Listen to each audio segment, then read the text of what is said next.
jumping on the treadmill, getting I thought I'd sweaty. be doing it after that, to be fair. Exactly, yeah. And it is one way in which we can sweat test a person. You know, we can stick a bunch of patches like gauze, the electrode on. We run, the inducer on. We run a small electrical current through the 2 electrodes.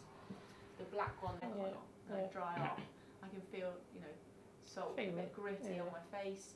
I don't know about that, but I can definitely side so that we can see it. Otherwise, it becomes very difficult to see how much is collected. Mm-hmm. You don't need to fill the whole thing up. We're just looking for 2 or 3 full rings to run the sample through the 5 to 10 seconds.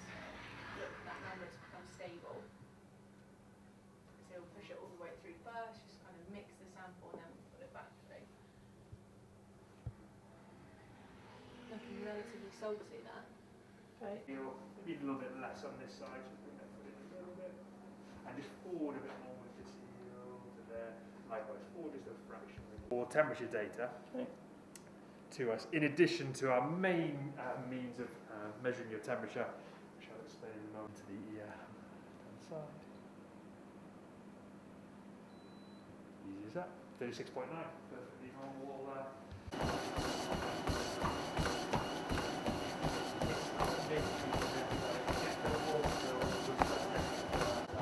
That's ideal in terms of the timing. I just see what they're happy with. Really. Fine by us. Is Kieran still going at that?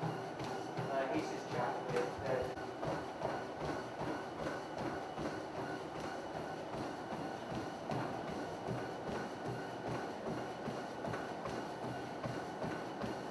You think this is better? You wait till you get in the heat chamber.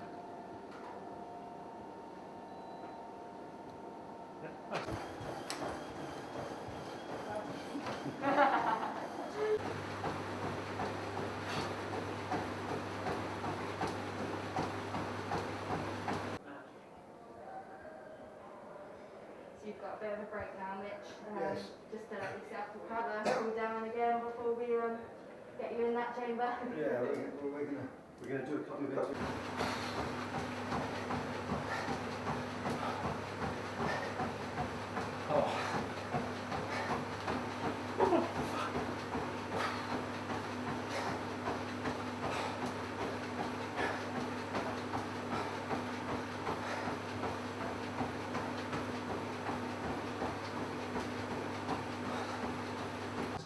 Sport science base.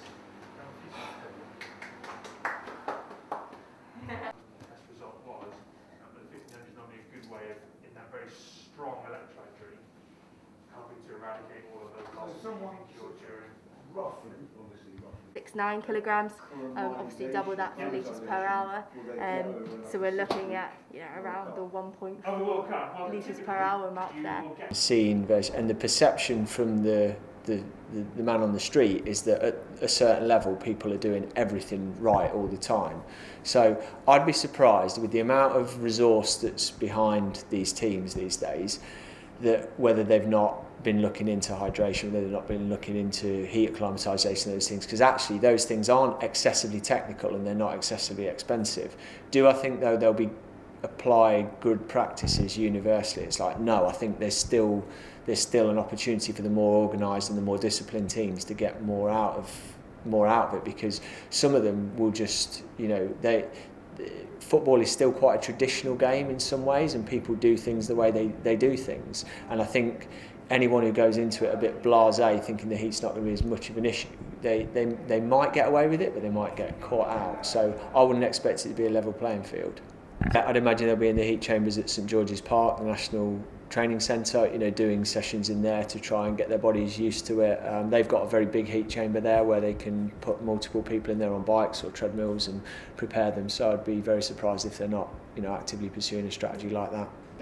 There's been a lot of chat about that in the sports science world, and I would say from a physiological and point of view, it's not the best place to have it. If you wanted to have it in an optimal place, you'd have it in much more temperate conditions. But the forces behind football aren't necessarily looking at it from that point of view. I mean, my argument would definitely be that there's a duty of care to the players, and you want to put them in a environment where they can perform at their best. And it's not clear yet whether the temperatures are how much influence the temperatures are going to have on the outcome of games and things like that.